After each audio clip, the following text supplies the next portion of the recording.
हरा भरा वृक्ष था। सैकड़ों पंछियां उस पर अपना बसेरा बनाकर रहती थीं। आते जाते पथिक उस वृक्ष के नीचे विश्राम करते थे। गांव वालों को उस वृक्ष से बहुत लगाव था। संयोग से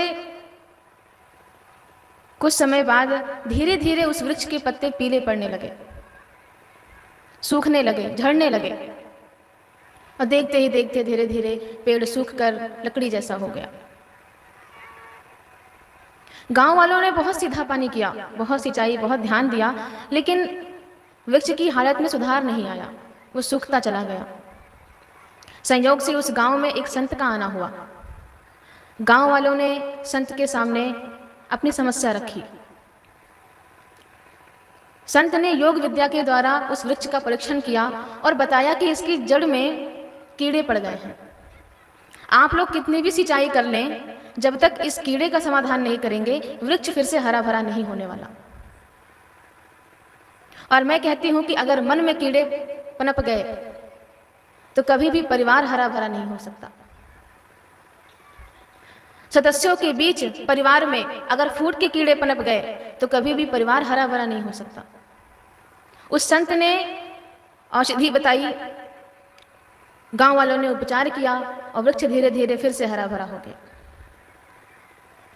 और यही हालत हमारे परिवार में है।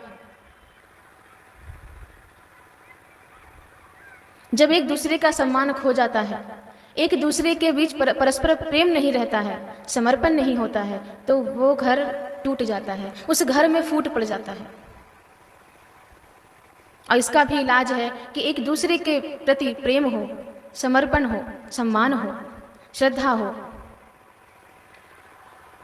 कहा जाता है कि जब रिश्ता जुड़े तो पूरी आंख खुली रखो। जोड़ते वक्त सारी कमियां, सारी अच्छाइयां देख लो, जांच लो, परख लो। लेकिन जब रिश्ता जुड़ जाए तो आधी आंखें बंद कर लो, अर्थात उसके दोष देखना बंद कर दो, गलतियां देखना बंद कर दे, तभी रिश्ते निभा पाएंगे। रिश्ता जोड़ना एक कला है, लेकिन उस रिश्ते को निभाना एक साधना है। श्री राम, लक्ष्मण और माता जानकी, जब भगवान राम को वनवास हुआ 14 वर्ष का, तो राम और सीता जी, लक्ष्मण जी सीता जी भी साथ में गए थे। तो वन में रास्ते में एक गांव में एक वृक्ष के नीचे विश्राम कर रहे थे।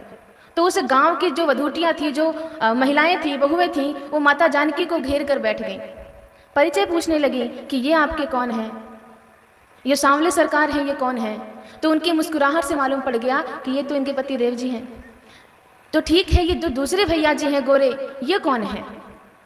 तो माता जानकी परिचय देती है, सहज सुभाय सुभग तन गोरे, नाम लखन लघु देवर मोरे।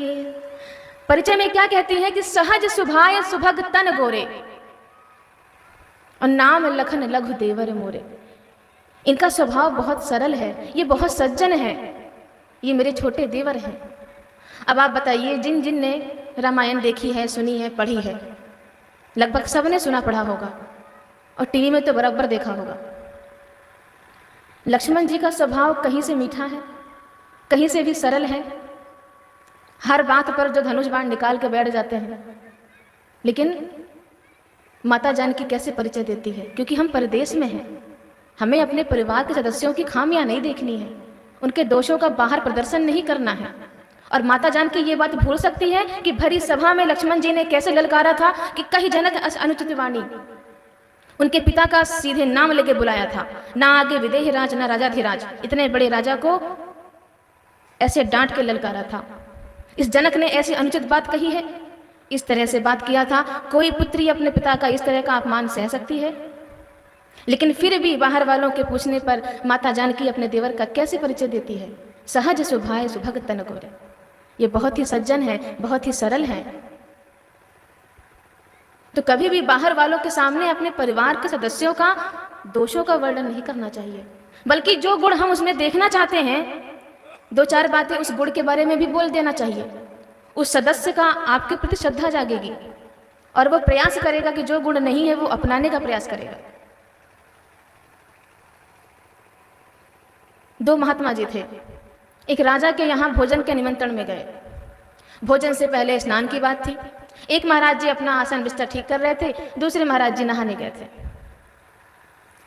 तो राजा उस महात्मा जी के पास आते हैं जो आसन पर बैठे हुए थे। बोले, आपके साथ ये जो महात्मा जी हैं बड़े दयालु हैं, ज्ञानी मालूम पड़ते हैं, आपको अपने साथ रखा है ना? महात्मा ने कहा, काहे का ज्ञानी है? बैल है, एक से भले तो हम ही सोच के अपने साथ लगाए रहते हैं। राजा ने कहा, चलो ठीक है, कोई बात नहीं। अब जो स्नान करने गए थे वो वापस आकर बैठे, ये महात्मा जी स्नान करने गए। राजा ने फिर से ऐसे ही बात की दूसरे महात्मा से भी कि आपके साथ जो है वो बड़े दयालु हैं, दयावान मालूम पड़ते हैं, अपने साथ आपको लगाए रहते हैं।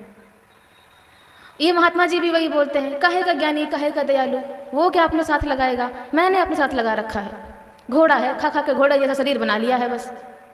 राजा समझ गया दोनों एक से बढ़कर एक है। अच्छा ठीक है, दोनों ने स्नान किया, भोजन पर बैठे तो एक के आगे रख दिया घास और एक के आगे रख दिया भूसा। महात्मा ने कहा, ये कौन सा मजाक है, भोजन पर बुलाया था, ये घास भूसा खिलाओगे हमको? राजा ने कहा, आप ही ने कहा था ये बैल है, आपने कहा था ये घोड़ा है, घोड़ा घास खाता है, बैल भूसा खाता है। तो अपने परिवार के जनों का बाहर ऐसा परिचय ना दो कि खुद ही फंस जाओ। जब तक सम्मान नहीं होगा, प्रेम नहीं होगा, उस घर को टूटने से कोई बचा नहीं सकता है। जब बेटे की शादी होती है, माता कितनी खुश होती है, अपने बहू के स्वागत में लगी रहती है महीनों पहले से। फिर उसके आते ही ऐसी कौन सी कमी निकल जाती है कि पूरे संसार में इन दोनों की बातें चलती रहती हैं, सास बहू की।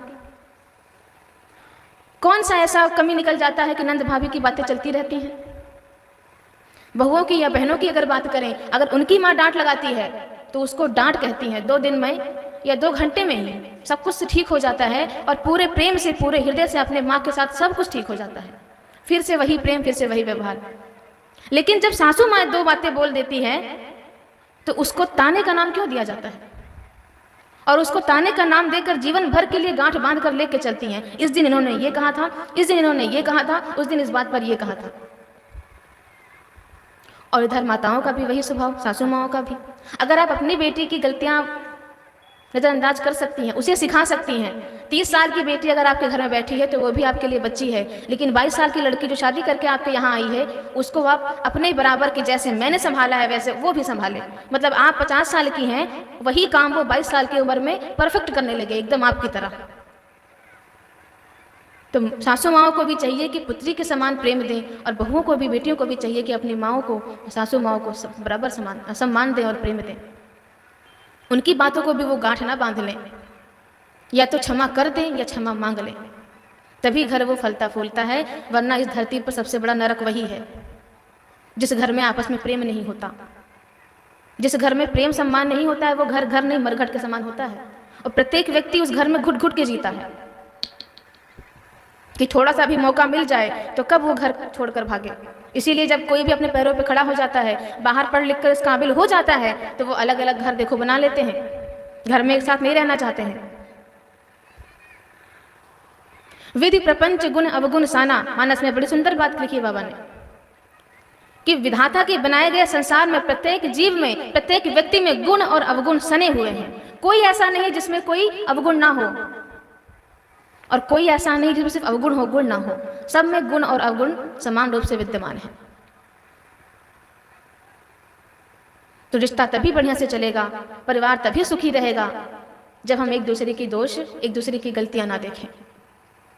अगर एक गलती कर रहा है, अगर दूसरा समझदार संभाल लेता है तो भी घर टूटने से बच जाता है। और एक की बिगड़ने पे यदि सब बिगड़ जाते हैं तो फिर वो घर पूरा बिखर जाता है। एक के बार 4 भाइयों का परिवार था, सब एक साथ काम करते थे। आपस में भाइयों का बहुत प्रेम था, बहुत गहरा प्रेम था। ऐसा था कि बचपन में चारों भाई एक दूसरे के लिए जान देने को तैयार रहते थे। लेकिन जैसे जैसे भाई सब बड़े हुए, विवाह हुआ एक दूसरे का, अपने अपने बालक हुए, तो भाई भाई दिखना कम हो गया। जब अपने बच्चे सामने खड़े हों तो भाई दिखना कम हो जाता है। बड़े भाई ने विचार किया कि हम अपने बच्चों को उच्च शिक्षा देंगे, आगे बढ़ाएंगे पढ़ाई के क्षेत्र में। ये तो यहाँ तक बात अच्छी थी। फिर कहा कि तुमको उनके बच्चों से आगे निकलना है। यहाँ आकर सब गड़बड़ हो जाता है। हम अपने बच्चों को आगे बढ़ाएंगे ये तक ठीक है, लेकिन छोटे भाई के बच्चों से तुमको आगे निकलना है, उनसे अच्छा पहनना है, उनको पीछे करके दिखाना है, ये सिखाना गलत है। और धीरे धीरे ऐसे ही बैर बढ़ा, विरोध हुआ। अब चारों भाइयों ने कहा कि अब हम इस घर में एक साथ नहीं रह सकते। जो शुभ चिंतक थे उन्होंने समझाया कि अभी भी समय है, क्षमा मांग लो। बड़ों को कहा कि क्षमा कर दो, लेकिन यह है कि अहंकार जब अंदर आ जाता है तो व्यक्ति टूट जाता है, लेकिन झुकता नहीं है।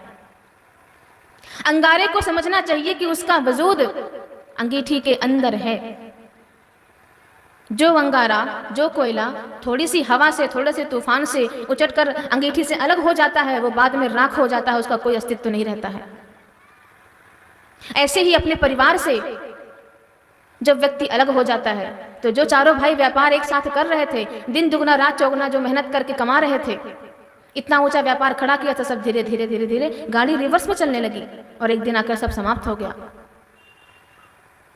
तो एक बिखरा, उसके पीछे सब बिखर गए, सब बिगड़ गए, अब पूरा परिवार बिखर गया, पूरा परिवार तहस नहस हो गया। लेकिन यही दूसरी बात, अगर एक के बिगड़ने पर दूसरा समझदारी दिखाए तो टूटने से बच सकता है।